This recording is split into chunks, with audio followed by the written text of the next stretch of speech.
So this kit is a 2009 high grade, and the lore behind the suit is that it's part of the Mobile Suit Gundam Unicorn series. There's various mangas with this suit in it, including, I believe, Bande Dessinée is a separate one that takes place. It's either alternate or takes place after the events of the storyline of the anime series. I don't really know, to be honest. I haven't seen any of it. I don't read the manga. I watched the series. Unicorn Mobile Suit was produced as the final part of the EFSF's reorganization plan, the UC project, and the Unicorn Gundam is a revolutionary design meant to be a main civil of the project's main goal, to destroy any traces of Zionism in the Earth sphere. Now, that being said, it doesn't only feature a Gundam design, but also incorporates an anti-new type system. Two prototype machines, the Gundam Unicorn and the Gundam Banshee, were completed at Anaheim Electronics Factory in Granada.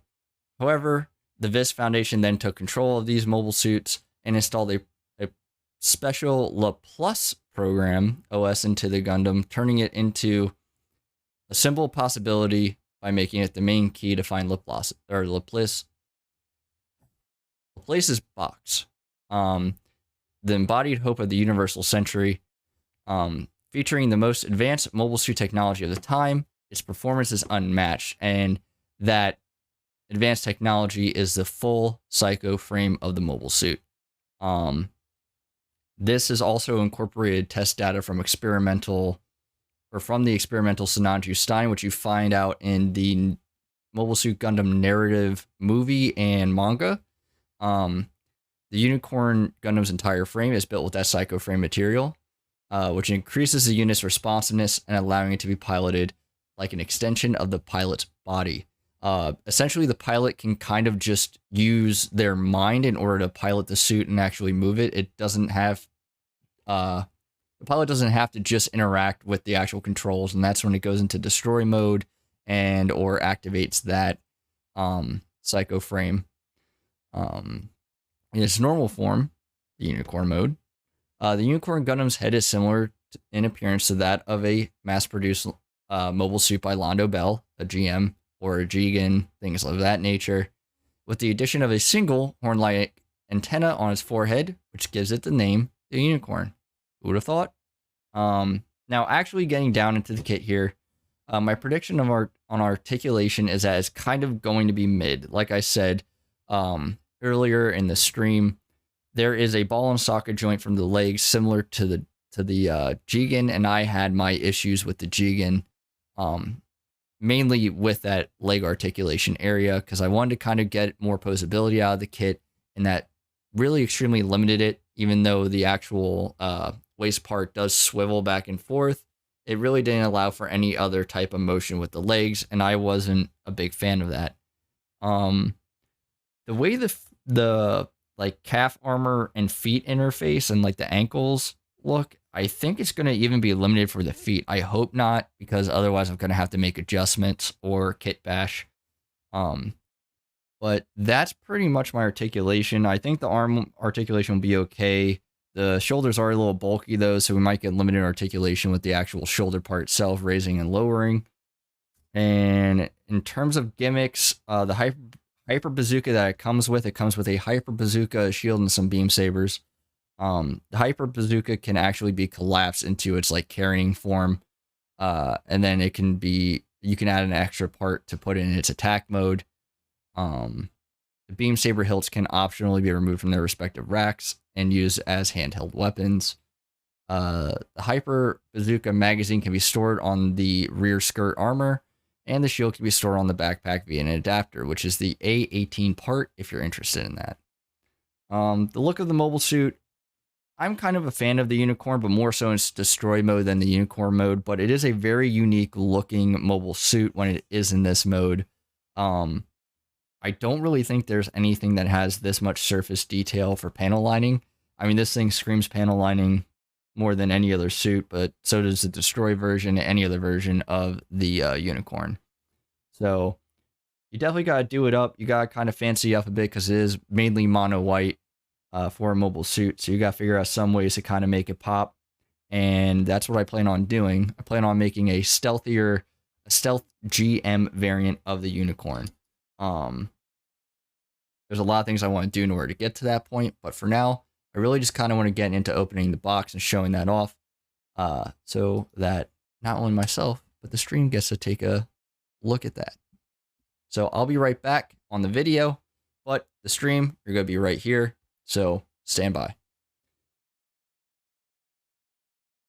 So for my video watchers, we're back. And we're opening up the kit. So we'll show off the instructions real quick.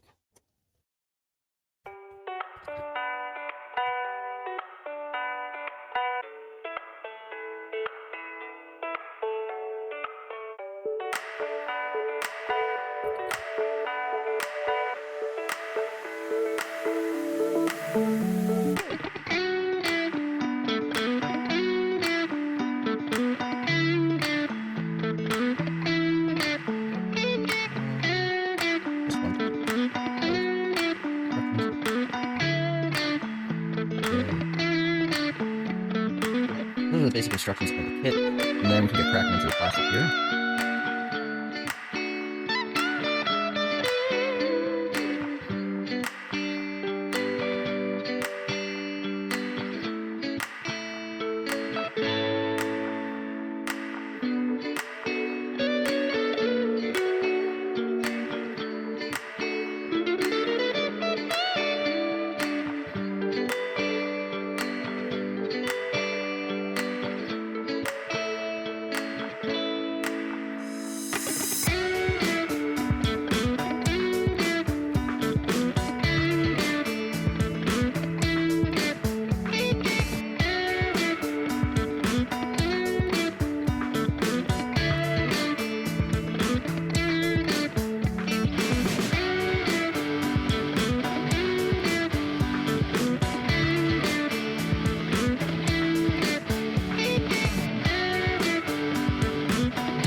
Some runners.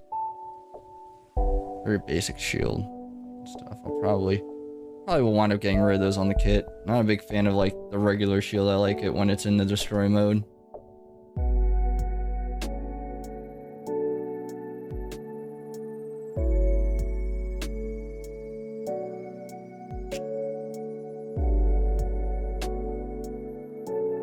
That's what I was talking about right there too. Was the ball and socket joint for the legs. I don't really see myself keeping that on there, either doing some type of kit bashing or mods.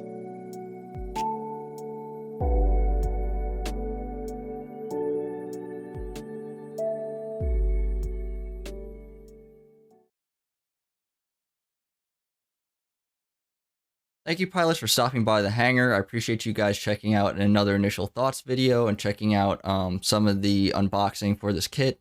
I'm looking forward to really building this high-grade unicorn, mainly because I'm looking forward to the customization of it. It seems like an easy build. There's about 5 runners, some poly caps, and some beam saber parts, so it should be fairly quick. And if you guys like this, then catch me on twitch.tv or here at the YouTube channel to get some different types of builds under your repertoire. And as always, make sure you guys check out the sponsors here, Heavy Weapon Systems and Gundam Shoppers Network. That's all I got, and without further ado, sortie out and hobby on. Yay, we did it.